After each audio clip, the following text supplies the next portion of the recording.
David makes a call to 999. Now, there's no recording of this part of the call, unlike there is with Penelope's. It was only played in court, this one. And that's because it was only played in court because it was that harrowing that it's never been released.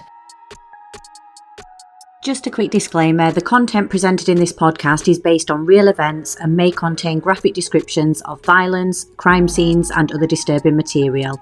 Listener discretion is advised. This episode is sponsored by Think Forensic. Think Forensic are a one-stop shop for all things forensic science and crime solving. They hold experience days, as well as corporate events, team building events, and general education for primary school right the way up to university level, as well as other events and consultancy. There's also a shop where you can get your hands on all things crime solving, from evidence gathering to packaging and collecting evidence, as well as other forensic science equipment. For more information or to book on an experience day, please visit the website.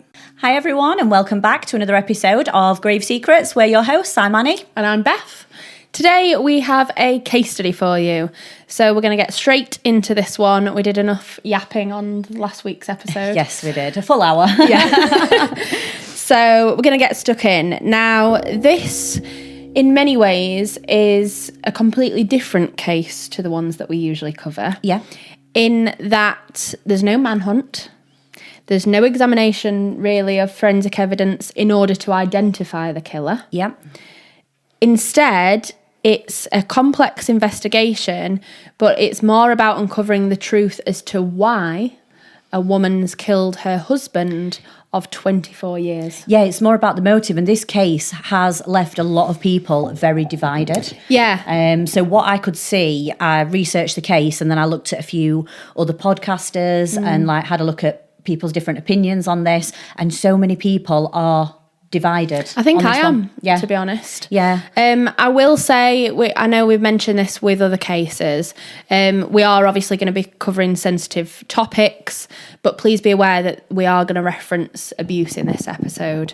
And that kind of spans from emotional to physical abuse, doesn't it, really? Yeah, yeah. So just be aware of that. So we're going to get started. Again, this case at the time became quite high profile, and I think that was probably for a couple of reasons. Obviously, as I've said, it was quite unusual. It was also quite recent, so we're going to start on February the 13th, 2021. But I think another thing was that also this happened during COVID, and in the UK we were in lockdown at that point. So there was a lot on the news, obviously, about COVID. Yeah. And crime did, to an extent, decrease because people weren't out and about being able to commit I think these certain crimes. types of crimes will decrease, like the ones like your burglary, your theft and stuff like that. But I think that if we did look at the stats for in COVID, domestic abuse probably will have shot up. Absolutely. Because there's nowhere to go, is there? There was nowhere to get away from that person. If you're in the bubble with them, you're trapped, and you're locked down with them, where else can you go? You can't just leave, which made it an extremely difficult time for a lot of people. Makes you think as well, if someone had got the plan together, like we say, it takes an awful lot for someone to be able to leave. You imagine you finally got a plan together and then you end up in lockdown. Yeah. Really tricky. Yeah. So, as I say, February 13th, 2021, and we are looking at Barrow in Somerset. Apparently quite a quaint village, not an awful lot going on there. Yeah, really quiet. I sort of visioned it as a bit like countryside. Yeah, but then town. It was interesting because, like, I obviously had a look at like Google Maps around the area and stuff, and they were quite big, like bungalow type properties. But you could tell that it was quite an old village, in that quite a lot of the properties, some of them looked a bit run down, Right. But still quite sizable almost. Yeah. So a call comes in, and it's from a house on Parsonage Road. They ring 999, and this is the only kind of bit. This is a relatively kind of easy to follow timeline, but we are going to start a little disjointed in that what we're going to reference first is a woman who is on the phone to 999. Now, she sounds relatively upbeat in tone, I would say. Yeah. She's not rushing through what she's saying. She's not frantic. She's very calm. Yeah. She doesn't sound scared. No. And she's got quite a lot of intonation in her voice. Now, obviously, I'm coming at this from a linguistic point of view. She's got quite a lot of intonation in her voice. So whereas usually, if I was to be on a 999 call, for example, I'd be like, you need to get here quick. You know, the patient's not breathing, whatever. And you're quite matter of fact. When the dispatcher was communicating with her, she was almost like, oh, well, I'm not sure really. And it sounded almost like she was more like telling a story than giving information. It was a little bit jokey as well, like from some of the stuff that she said, which we will cover. And there were pauses where she was like, oh, actually, no, I'm not going to... And we'll give you kind of quotes of what was in the call. However, again, technically speaking, when someone has that kind of higher level of intonation, and she was quite high-pitched, I would have said. Yeah. In high-stress environments, obviously you are tense. We've talked about fight or flight before in different cases, and freeze. But when you're in high-stress environments, your body tenses, and as part of that tensing, your vocal cords actually tense as well. Right. You can never tell how someone's going to react in that situation either. Like some people obviously will react like that. Like I couldn't say how I'd react because I've never had to do that. No. And obviously that means that some women will kind of scream and be really high-pitched, or it could mean that that kind of high-pitched almost sounds quite, not carefree, but it doesn't sound worried, does it? But that could actually be coming from the stress and the vocal cord tension. But it is an odd call, I will definitely say that. It's very strange. So we actually listened to the 999 call, and if I can find that, it'd be good to put the clips in, because it's all right us giving you quotes from it, but it's the way that it was said as well. So at the start of the call, a woman said, I might just go and stab him again. Yeah. Like straight up there, you've got a confession, but you've also got like, what? Like, why would she say that? And it's also the well. Yeah, I might as if just go and, you can like hear her thinking about it on the phone, like as if it's whether or not you're going to have another packet of crisps. Yeah. Well, I might stab him again. And the operator said, are you with the victim? And she said, no, I'm in the lounge. He's in the kitchen, bleeding to death with any luck. With any luck, yeah. And it was, when she said that on the end, I was like... I know. I actually gasped. And the dispatcher then... obviously, in response to I might stab him again, the dispatcher says, do not stab them again. And she goes, why? And again, but that was interesting because the why should be obvious. Like, don't do any more harm to the victim. Don't do any more damage, But is this person that disconnected from what they're doing that they don't understand why that isn't a good idea? Do you know what I mean? It's a really complicated one.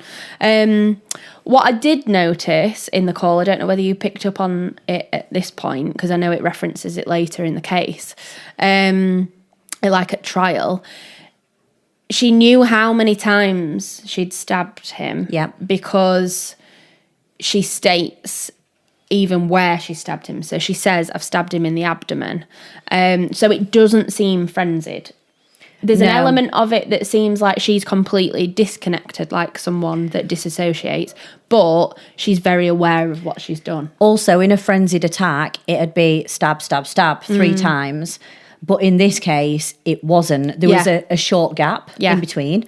So once you've done it once and then you have a gap, that would be your point then to be like, oh my God, what have I done? Like, help him. Yeah. Whereas there wasn't that in this case. No. So we're going to come back to that 999 call. But obviously at this point, the dispatcher is trying to get an identification on the female caller and then obviously also on the victim.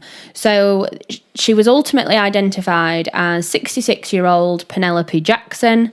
She was an accountant.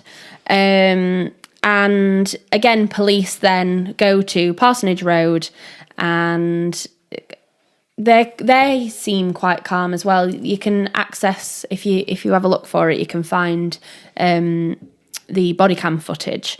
And she kind of greets them at the door. She asks if she can put a coat on first.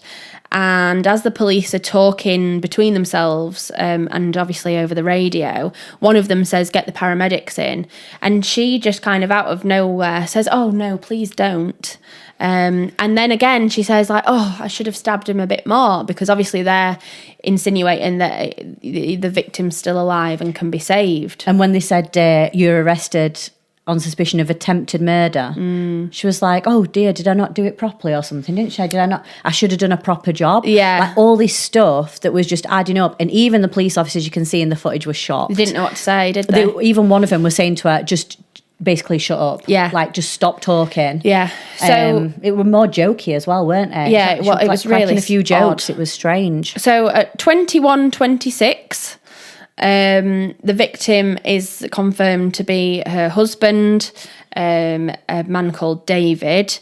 And again, they're a couple that have been together for over 20 years. As Annie said, she's arrested for attempted murder. Oh, yeah, that's right. She said, hopefully it's not attempted. Yeah.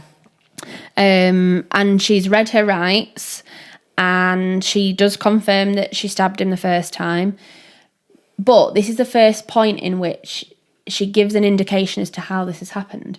You know, they're a couple in their 60s, 70s, in like what looks like a nice big bungalow somewhere in Somerset, and you think like, what on earth could have led to You think this? what's the motive as well? Because like in a lot of cases we cover, especially in couples, the motive could be money. Yeah. In this case, they had, like you said, a nice big bungalow that was worth quite a bit of money. Yeah. They were both just retired. Like, they had good jobs before, both of them. So Yeah. they had a good retirement, like a good pension. So money in this one is not the Doesn't motive. seem to be, yeah. But she then indicates for the first time what may have led her to do something so horrific. And she states, he's an aggressive bully and he's nasty. And again, she's almost like shaking her head when she's saying this, as if she's like thinking it through.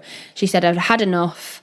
And then says, "And when he said I wouldn't do it, I did it twice more." And again, this is when the officer is like, "Shut up. Ma'am, you've been read your rights, and I would recommend that you Yeah. don't provide any more information." It just kind of didn't thing. stop her. Like, No. she even said at one point, "Oh, I bet you don't normally arrest people in their M&S pyjamas or something." I was like, what's that got to do with it? You've just killed someone. Yeah. So we'll now obviously talk more about the victim. So for background, the couple met in 1990. And again, some of this information, I don't know whether you did the same, I got from like family members. So Yeah. David's sister has actually kind of been on a documentary, and she's given other statements about her brother. She spoke quite openly about it and gave her opinions on it all the way through, didn't she, as well? Yeah. So David's sister Jenny said that they both met while they were working at the same place, and they were actually working at the Army Training Regiment in Grantham, which is in Lincolnshire. Penny was a massive extrovert. I don't actually know what she was kind of working as at the time. Yeah. Because David was actually a lieutenant colonel. She was doing the office-based stuff. Oh, was she doing, like, the books? Because she was, obviously, and she retired from being an accountant. Right, okay. So if that's her background, I think she was on the, Right. the I other didn't know side of whether it. she was, yeah. Yeah, I'm not 100% sure on that, Yeah. but just from being an accountant. Yeah, so obviously quite a male-dominated area, but the two of them got on really well. And as I say, she was an extrovert. It sounds like she was kind of the life of soul of parties and things like that, whereas he was much quieter. Just to give you a bit more information as well, Penny was in her 40s and David was in his 50s when they met. So they did meet a little bit later on in life, and they were both in other relationships. Yes. So they were both married. So that did make the relationship from the off a lot more complicated. They were both in prior relationships, but ultimately Penelope would become pregnant, and at that point it seems like they both got divorced from their respective partners, and David wanted to marry Penelope before she had their child. There's I did a little bit of research here on Penny. And yes, that's the other thing as well. So she's called Penelope. So I've just referred to her as Penelope. Yeah. But it sounds like, obviously, friends and family, either family. called her Pen or Penny. Yeah. And when I was researching her, this was actually her 4th marriage. Oh, was it? So she'd gone through a couple of marriages, and her 3rd husband actually committed suicide. Right. And she found him, but it was due to the affair with David. Gosh. That he committed suicide. Goodness. Yeah. So all traumatic all round, really. Yeah. And I read, I listened to an interview as well with David's ex-partner, who was with him when he started the affair Because David with had Penelope. children, didn't he, already? Yeah, they'd both got children to previous marriages. And she spoke a little bit about their relationship and what it was like. And she said that she was very, very happy in the relationship, that he was a really nice man, he was kind, he was caring. And she gave a bit of a background into their life together. But ultimately, because Penny was pregnant, he thought it was the right thing to do to then marry her and, start a life together sort of thing. Yeah. So Penelope gives birth and they name their daughter Isabel. Again, David's family were shocked and surprised by it all at the time, but accepted it for what it was. Obviously, there's now a baby involved. So all got on with it, really. And I think there'd be a big age gap between the children, weren't there then? Yeah. Because if they've had kids, if they had Isabel in the 40s and 50s, I'm guessing there'll have been quite a gap if they've been married, obviously, previously. Yeah. So they've started quite late, haven't they, with each other? So it sounds like from that point onwards, they were obviously really trying to make a go of it, as they say. And they lived together. They had lots of family get-togethers. I don't know how much involvement Penelope's family had with them, because everything that I found is from like David's family's perspective. Yeah, same. All the family parties and the events that they did. Like, Penny was quite they said a good host. She always wanted to have people around, but at the same time, she always wanted to be the centre of things as well. Yeah. So she liked being around people, and they did drink quite a lot as well at these sort of parties and events. Yeah, and again, it sounds like they were trying to make the most of their life. So they actually lived in Malta for a brief period of time when they went on holiday, and they were at the same time quite traditional in their relationship, in that David would go to work. Again, I think Penelope at this point was probably a stay-at-home mum, and it sounds like she was quite happy to kind of be the one that David came home, she'd have meals cooked. Apparently she was a really good cook. And that David, again, was quieter and quite a proud man, I think. So traditional in that sense. I thought with this, it would be quite a lot of pressure on this couple to make the relationship work, because you have left your other partners. Yeah. You've now got together and you've only just sort of met and got together officially, and now you've got a baby. Yeah, and starting again in your 50s, I think people put a lot more pressure on themselves then, because it's like, well, you've got to make it work. So I think to the outside, it will have been a lot of pressure to how it looks and how we're going to make this work, how you're perceived, and how it looks to people. Yeah. So in 1998, we're going to skip ahead a few years now. Unfortunately, tragedy struck the family. And that's when a call came to say that David's son, again, this is from his first marriage, who was 28 at the time, had committed suicide. Now, obviously, anytime someone chooses to take their life, a lot of friends and family don't see it coming. But it sounds like this was kind of a particular shock in that, as far as anyone knew, his son wasn't suffering from depression or, any mental health struggles. Yeah. David obviously took this particularly hard, as you would as a father. But it was later revealed that Gavin, his son, had a wife and I believe a child. Yeah. And he'd actually had an affair also, and that is what led him to take his life. What made this even more complicated and tragic is that they found a suicide note, and in that suicide note it specifically stated that he didn't want to end up like his father. And That's again, horrible, isn't it, to hear? Yeah, and again, David then obviously found out about that, and to think that you're effectively the reason that your son...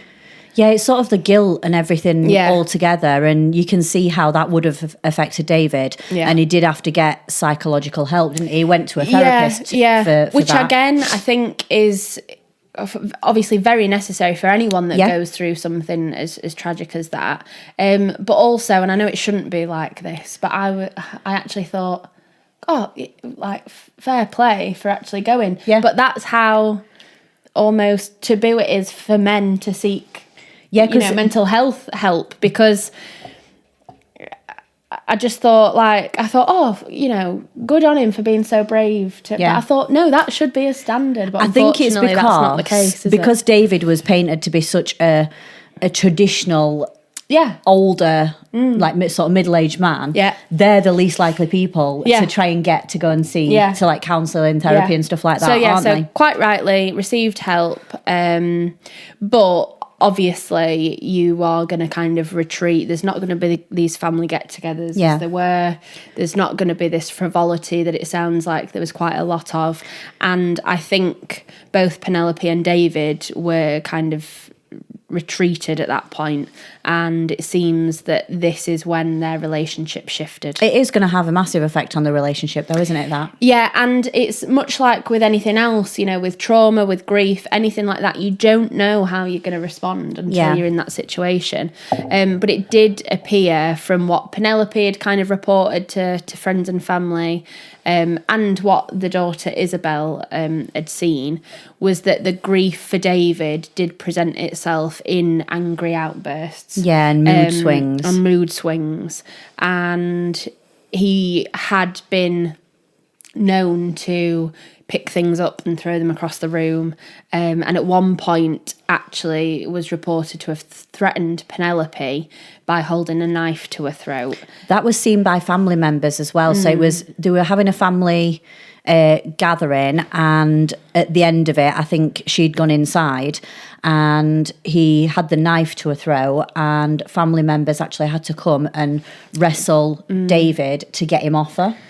It's so complicated, isn't it? Because the likelihood is, it sounds like they did enjoy a drink beforehand. Yeah. The minute that we've talked about it just from our own perspective, like when your head isn't in the right frame of mind, alcohol affects you differently. Yeah, 100%. Straight away, whether it be that you suddenly don't remember, even though you've only had 2 glasses of wine. Yeah. Whether it be that you're more emotional, it does shift things. If I'm not in the right frame of mind, I can get drunk quick. Yes. It can go from 0 to 10 straight away. Whereas if I'm in a happy frame of mind and I have a couple of drinks, it just enhances that. Yeah. So if he's already feeling down and is having these violent outbursts, the alcohol's only going to enhance that, isn't it? Yeah. And again, if, even if he's seeking help for it, if your mental health's not good anyway, it's really difficult. But, the minute that you start threatening people and holding knives up to loved ones, that is unacceptable. So it's a difficult balance. During this time, it's quite tumultuous. And then if we come kind of fast forward to 2002, the pair decided to retire. David retired from the army, and they decided to actually make quite a large move.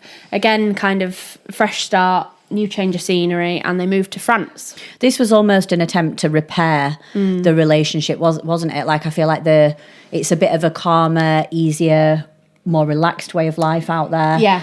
Probably thought they could focus more on each other. Yeah. And Penny had obviously stuck through him. Yeah. Stuck by him through all this as well. Yeah. So, again, kind of quotes from David's sister, Jenny, she said that it seemed like they'd made friends quite quickly out there, even though they were in the middle of nowhere on like 3 acres of land. David seemed much happier, a bit lighter, and again wanted kind of family to come out there. So it's not like they were kind of hiding or anything. He was encouraging them to come and visit. And they did, didn't they? Family had flown out and visited him out there multiple times. Yeah. However, in 2010, all of a sudden there seemed to be a shift in that David confided in his sister that the pair might be heading for divorce. And she was clearly shocked by that, didn't see it coming. But he basically said that the reason for that was because Penelope, I think, struggled with the rate in which they'd gone from living quite a busy lifestyle to then basically gardening, cooking, and, you know, maybe occasionally seeing their friends. Because you take retirement into account as well. Yes. So they're used to doing all that, but then working as well. And then when you're retiring and it's even slower, I can imagine that is quite difficult. So she said that she didn't want to give up her career yet and that she wanted to work as an accountant again. But I guess it's a lot easier to do that back in the UK where you've already established yourself. So she basically wanted to move back to the UK, whereas David wanted to stay in France. Yeah, so it's a difficult one, isn't it, when one half's happy and one's not, because one person has got to compromise. Yeah. But ultimately, if we go to 2013, they actually sell up in France and move to Somerset. Again, that's where they moved to Barrow. Yeah, and this was a shift again, wasn't it? Because they didn't just go back to where they'd been living previously. I don't think that either of them knew Barrow beforehand. I think they would just... Was it just a place that they picked? Somewhere that...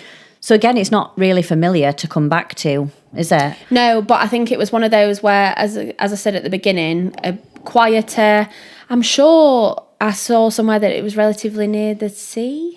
So maybe that would be why they moved there. So like slightly quieter, change of pace, but also allowed Penelope to go back to work. Yeah. There was another kind of stage in which the relationship became rocky, and I'm not quite sure at what point this was.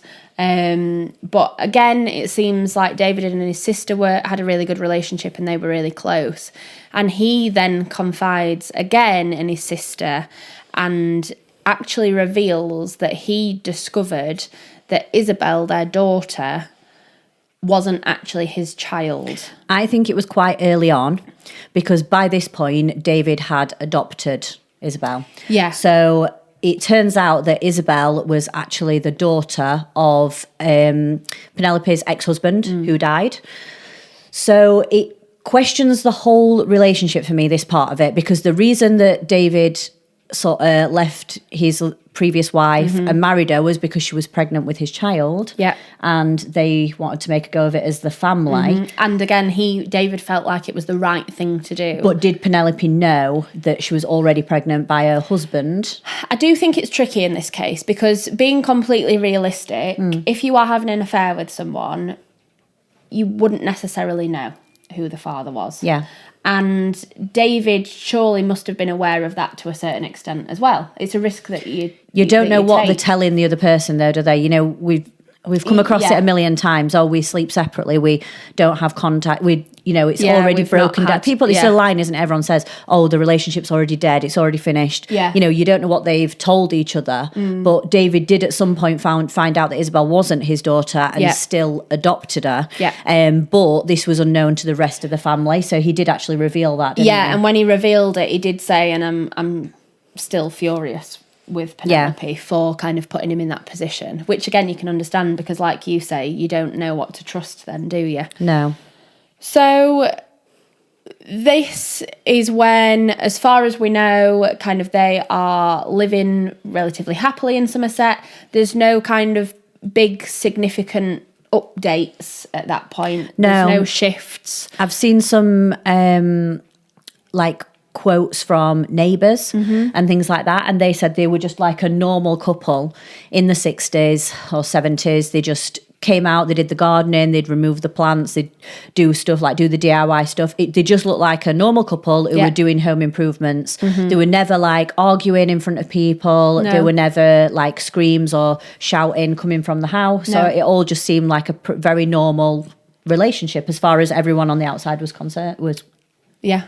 But then in March of 2020, the family are hit with another blow. And it does seem like their whole relationship... It's one after another, isn't it? Yeah, they've had a really kind of tough time. When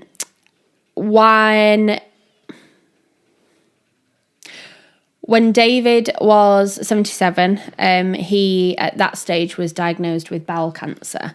And it sounds like it was quite an intense kind of therapy and treatment program, and that then meant that the pair were obviously spending more time together than ever before, and Penelope was caring for him while all this was going on.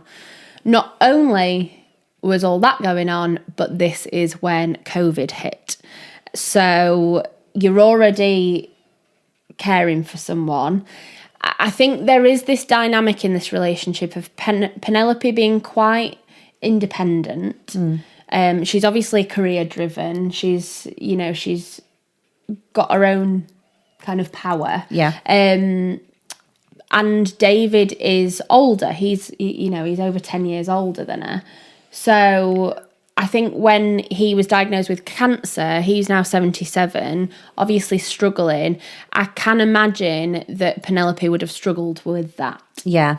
And just that level of care. I read somewhere as well that not only did he suffer with bowel cancer, he had a brain tumour, and he also had prostate cancer. Oh.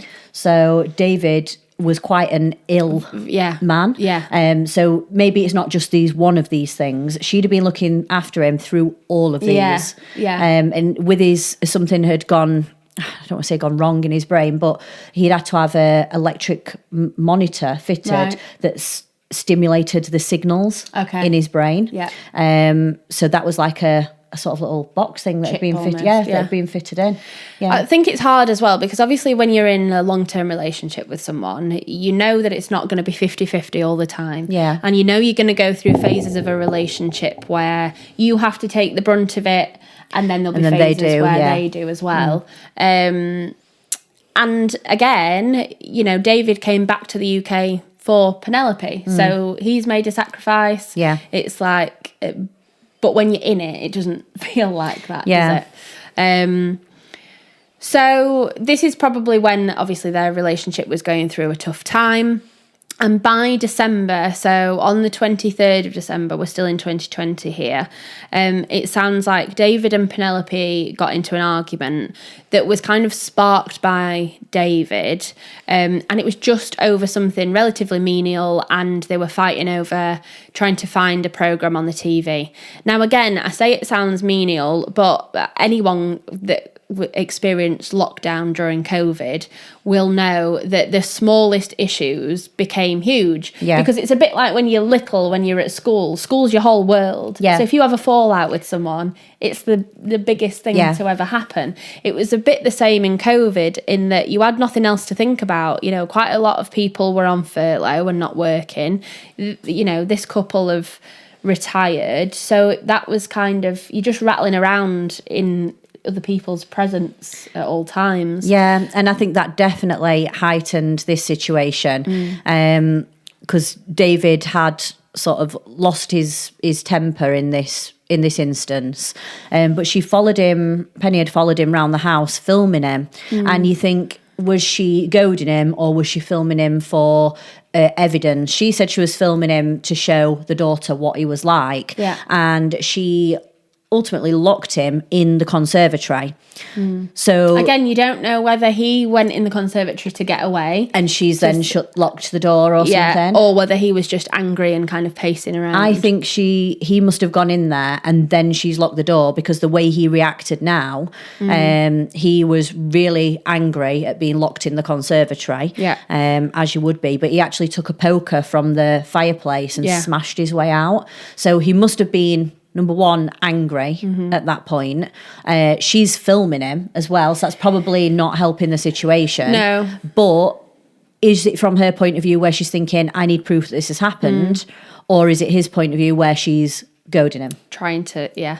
I think it's hard as well because obviously anyone that's been ill for a long period of time, you feel vulnerable as it is. Yeah. And you also feel like your power's been taken away from you. So if he then feels trapped, she's got the control again. It's probably an accumulation of all these really complex emotions.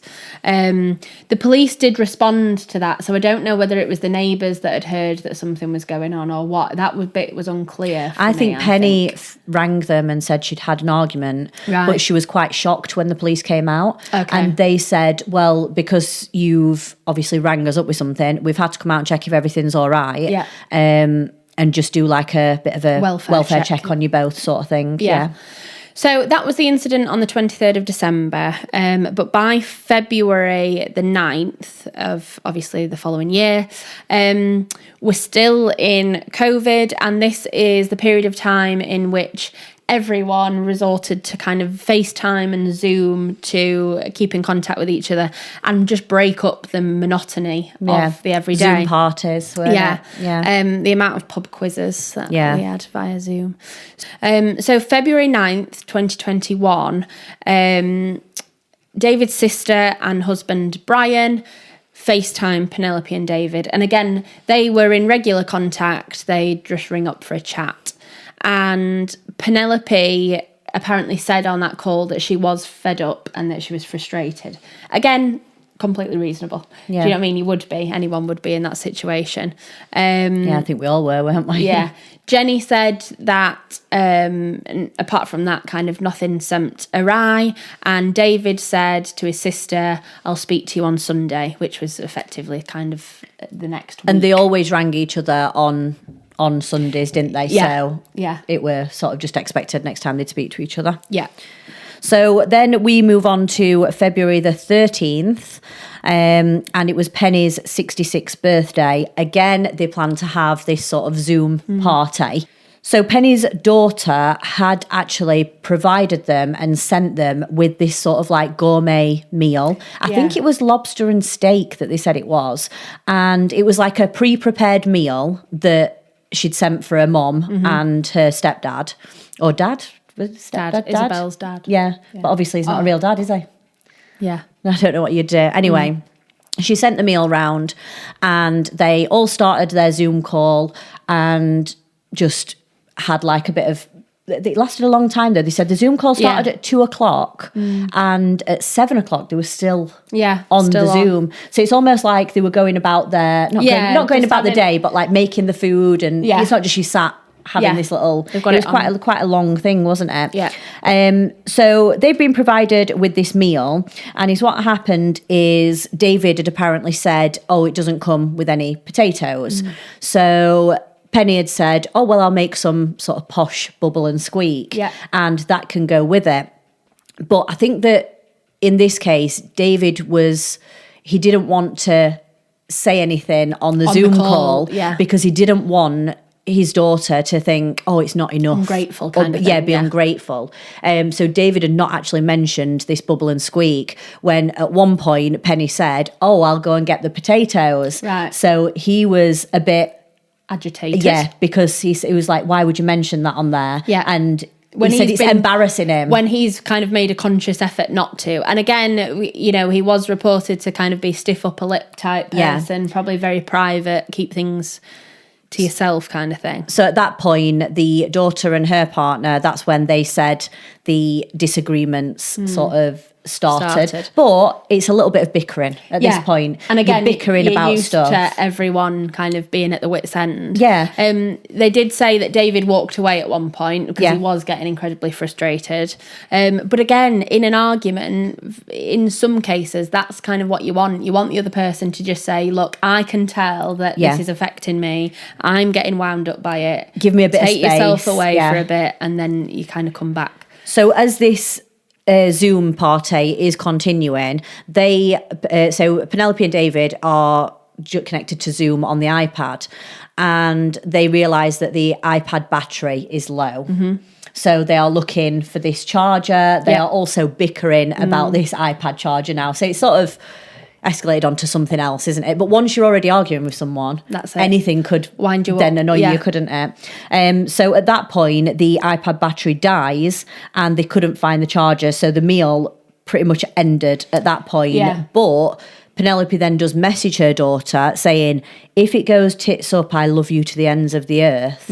So Isabel was then like, what is this about? So she rings her mom and says, like, are you all right? What's happened? 2008. So just after 8 o'clock. Just after 8 o'clock. Is when Isabel rang her mom and said, is everything all right? And her mom sort of was like, yeah, it's fine. I'll speak to you tomorrow or whenever. Basically said, we're completely fine. Everything's okay. And just speak to you tomorrow. At some point, Isabel had said to her mum and dad, for God's sake, you two, just go to bed. Go like and you're cool clearly off. not getting on. Just go to bed. Call it a day, try again tomorrow kind of thing. About 40 minutes later, this is where the night completely changes and everything shifts. David makes a call to 999 and he calls from the kitchen. Now, there's no recording of this part of the call, unlike there is with Penelope's. It was only played in court, this and one. that's because it was only played in court because it was that harrowing that it's never been released. So we are only going off, reports of this call. But David rings 999 and tells the operator that his wife has stabbed him in the chest. Whilst on that call, David is heard shouting and screaming for his life. And then on the call, Penelope is heard attacking him further.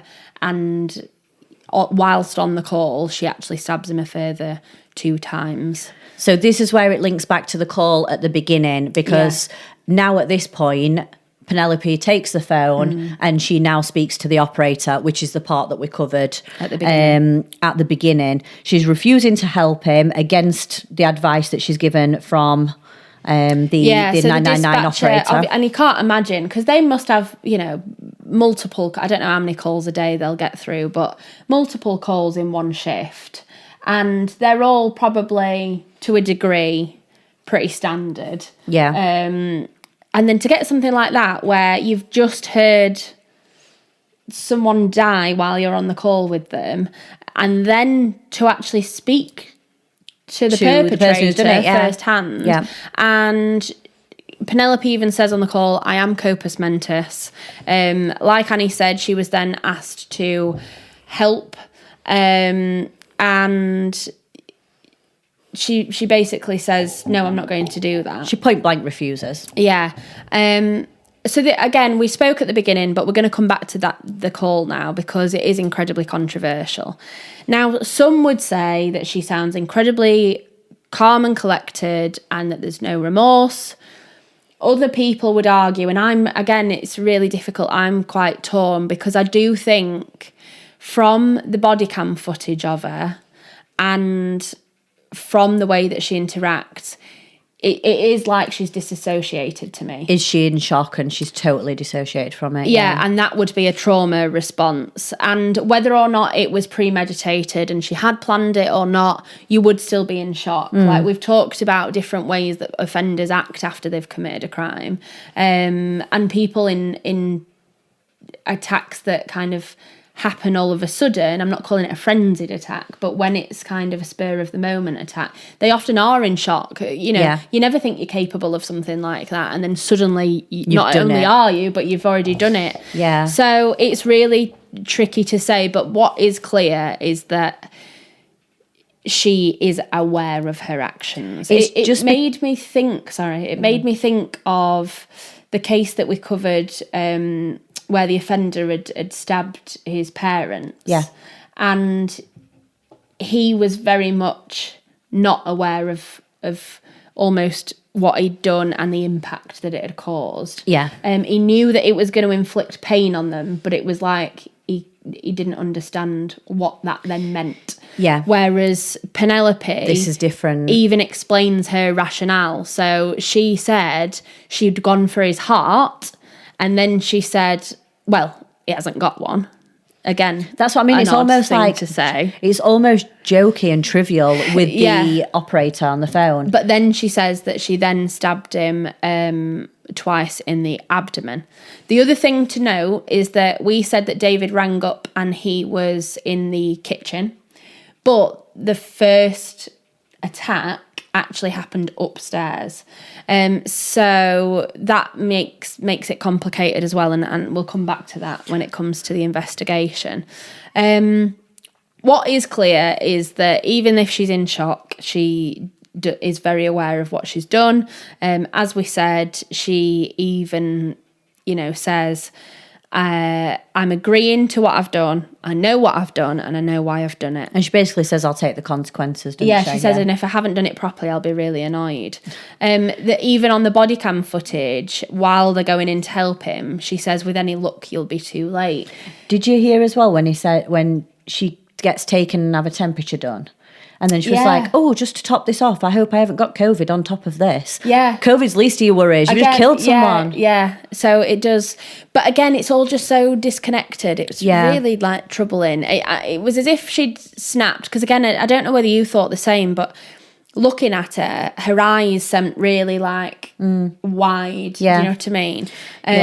But she just seemed completely detached from, again, this severity of what she'd actually done. Yeah, but now the police, like we said, there's no manhunt or anything. You've got your main suspect, you've got your confession. Yeah. But that house then is still a crime scene. Yeah. So they still have to bring everyone in. Yeah. So she was taken straight down to the police station. And at that point, unfortunately, David had already been pronounced deceased.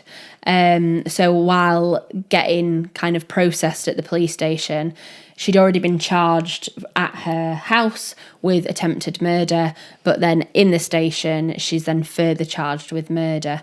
And that is when her response, which is incredibly cold, is, oh, good. Which again, you just can't imagine. There's not one flicker actually where you think she's realised what she's done and she goes, she didn't snap out of it, did she? Help him, I can't believe I've done it, kind of thing. Yeah. But yet she's apologetic to the officers, because at one point she says to the officers, I'm very sorry for being a nuisance. Yeah. It's all very very strange. But now the crime scene investigators are still going to go into the house because they still need to look at the scene, still need to photograph it. They still need to sort of do the process. Yeah. And in there, they found what is the murder weapon. So it was the knife with an 8-inch blade was recovered. It was a filleting knife as well, wasn't it? Which is serrated. So. Yeah. And there's also a handwritten note in there from Penelope, and it's labelled self-defense confession. So this note has been very controversial as well, because the note that was left was not written sort of in a panic. It did say on there, oh, sorry about my spelling or something like that. But the note was written and there was no blood on this note. It wasn't crumpled or anything. It didn't look like, like in the kitchen, you'd imagine that if there's been a scuffle, that if someone might have grabbed it, it could have been on the floor. It wasn't. It was kind of left intentionally on the side. So some people thought this was written before and it was sort of written out and then she committed the murder. But I thought this note may have been written even afterwards. I think it was afterwards. Because if it was written before and left on the side and you're stabbing someone, there's going to be some form of blood that's going to get on it. But then also, if you're going to write it afterwards, it means she went, she washed her hands, she cleaned herself up, she grabbed the pen, and then she wrote the note out. She even said there's no blood on there. She even said on the call, didn't she, that he was in the kitchen and she'd gone into the lounge. So to me, it wouldn't have surprised me if she's left him. She's clearly not helping him. And then she'd gone into the lounge, written the note, gone back in there, and it was calculated in that sense. I'll read you the note. So, as Annie said at the top, it said self-defense confession. It said, to whom it may concern, I have taken so much as above over the years. Look at my records in Hartford, Germany, over the years, but he was a good daddy. However, the mask slipped tonight. This is/was unforgivable. I accept my punishment. May he rot in hell. There's so much to unpick. Obviously, I was looking at it from like how it's written, the way it's written. The one thing that I did notice, it says the mask slipped tonight. Now, did that mean that Isabel, the daughter, had seen him bickering and arguing and getting annoyed at Penelope, and it was his mask that had slipped because he was the kind of calm and constant one in the relationship? Right. But for maybe one of the first times Isabel saw that that's how they actually were in reality. Yeah. Or was it that her mask had slipped and that she'd finally kind of let go? Yeah. That's interesting to me. Because it's so hard because she's obviously claiming that she's put up with a lot and there is a lot of domestic abuse going on. Yeah. We know that he's capable of it because we know 20 odd years ago when he lost his son, there was documented abuse against her. And we also know that in these relationships, the perpetrator will hide it. So they will do things what other people don't see and make people perceive them a certain way. A lot of the family members said David was the calm one. He used to walk away. She used to goad him. Was this like a case of this is how David wanted to be perceived? Because you don't know what goes on behind closed doors. No, absolutely. And often they're clever and they portray how they want people to see them and manipulate the people around them, not just that one person. No. So this is why it's so difficult. It is really hard because, again, Penelope was very much a powerful woman. I can imagine that she would goad him. It sounds like, to be honest, it was a pretty... I don't like throwing the word toxic around, but it sounds like... It probably wasn't a healthy relationship. I mean, when you've been through that much as a couple, it's bound to have an effect on the relationship. So it is really tricky to say. So if we kind of go back to that night, now the following day on the 14th, Jenny is informed that her brother has been killed and that Penelope has been arrested and charged with his death. She said she was incredibly shocked, did not see it come in for a second. Obviously, she knew that they'd had their troubles, but you would never imagine that something like this would happen. But the thing is, when you're in lockdown, you're that far removed from everyone. Like anything could be happening anywhere behind closed doors in lockdown. You've got no idea, have you? Yeah, what's going on. Obviously, Penelope is in custody and she was interviewed, but Isabel, their daughter, was also interviewed, and she did reiterate that yes, in prior incidents, David had violent outbursts, and she mentioned the times that we've referenced. So after his son had died, and then another incident close to Mother's Day, I think it was. Yeah, where he'd smashed the Mother's Day cup. Yeah. But these again, were 24 years previous. Yeah, and she did say that when he'd been to counselling and received help with the grief, that she believed that, that had made a massive difference. Yeah.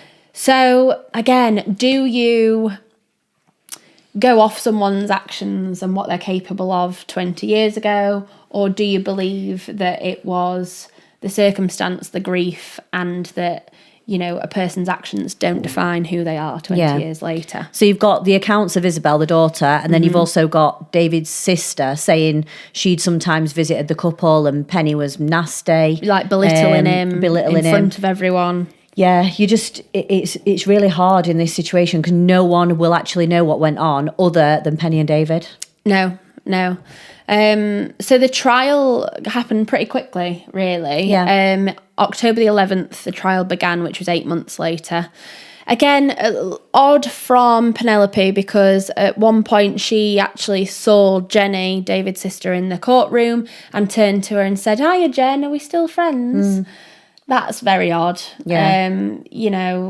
It's not the way to talk to You've someone just killed her brother. that you've known for 20 years and you've just killed a brother.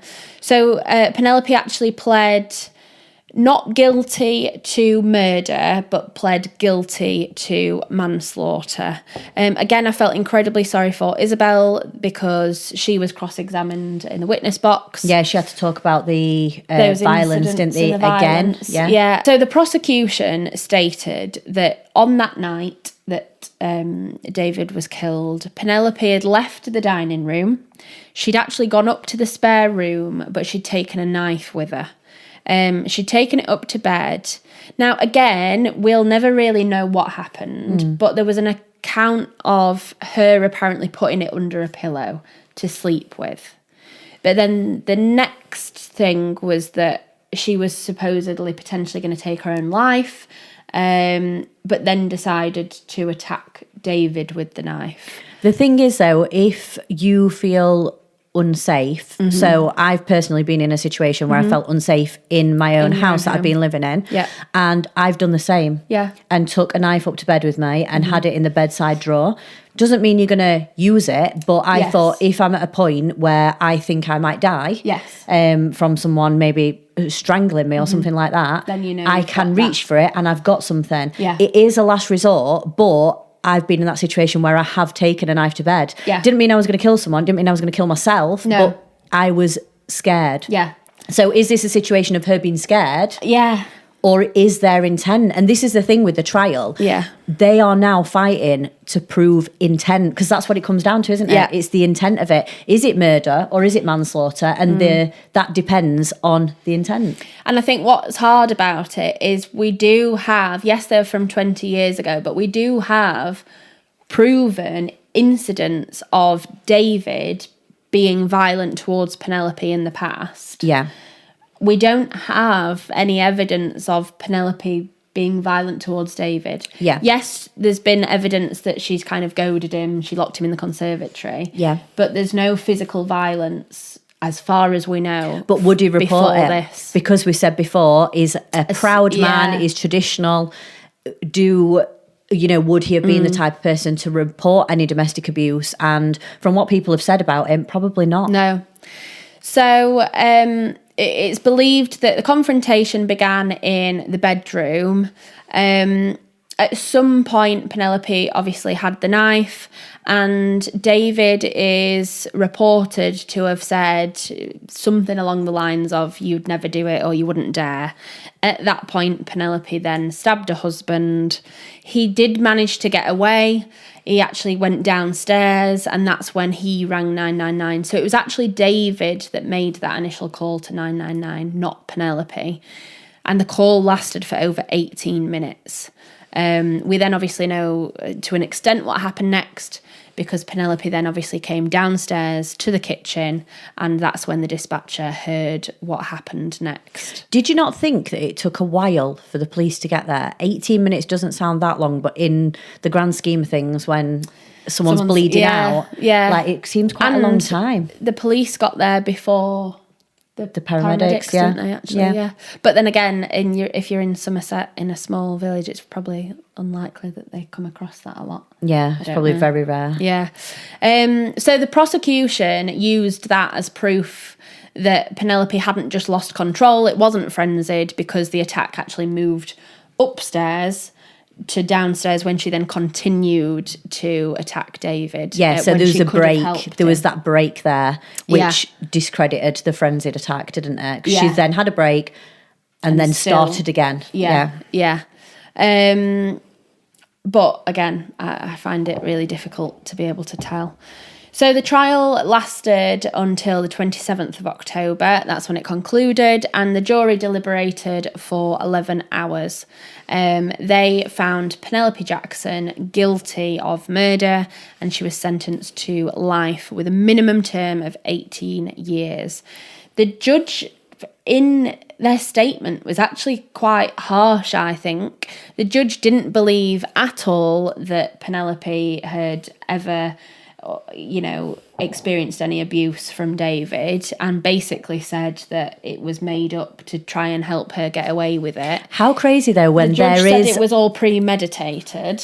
how crazy when there is actually documented physical I know, I did abuse. think the judge sent quite harsh in this. But then the sentence was the minimum term. Yeah. So I found that quite interesting. Yeah, I think they said something like they'd added 3 years onto it. So the minimum was 15 years that he could give, but he'd added on 3 years due to the 3 stab wounds. Okay. So if she'd have just done it the once, Right, yeah. but because she went back again, it showed that it was a more severe attack, and that's why he added the other 3 years on. Penelope was found guilty of murder, but it does leave it quite open. Like we've said before, a lot of people are divided on this. Is this a woman who has suffered long-term abuse that no one's known about, that has been well hidden, which we know can be calculated, and she's struggled all this time, and she's finally got out? Because she did say as well, I don't care how long I spend in prison, it's a better life than being there with him. So one thing I did think from David's perspective, now obviously his son committed suicide because he didn't want to be like his father. Yeah. What he meant by that was that it was because of his father's affair that he'd had. That was with Penelope. Yeah. So do you think that there was an element of David resenting Penelope and not only blaming himself, but blaming her for his father's death? Because ultimately, if it wasn't Penelope and they'd not started that relationship, that would have never happened. Yeah. So I wondered whether that would mean that he would have a potentially really nasty streak with her. Yeah, because he resented her. Because he resented her. Yeah. And that's never really mentioned as far as we know, but I thought that would make sense. Yeah. So whether or not that played a part in their relationship as well. But again, that's just something I thought about. Yeah, it is. There's arguments for each side, isn't there? Which is what makes it hard. Really hard when I was watching it, because if she has gone through that is horrific. Abuse for all those over 2 decades of abuse. But there's just no proof of it. No, it's so hard. So that was in 2021. But then in 2023, there was a bit of an update. So June 25th, it was revealed that in early June, lawyers had actually made a bid on Penelope's behalf to get the go-ahead and challenge that conviction at the Crown Court of Appeal in London. They argued that the trial judge from the initial trial failed to properly direct the jury about the individual and cumulative nature of matters that went into the gravity of the trigger for the purpose of the partial defence and loss of control. So would that be going for an unfair trial then? Yeah, unfair trial, and basically that they weren't presented with this history of information. But as of the 25th of June, Penelope lost that appeal.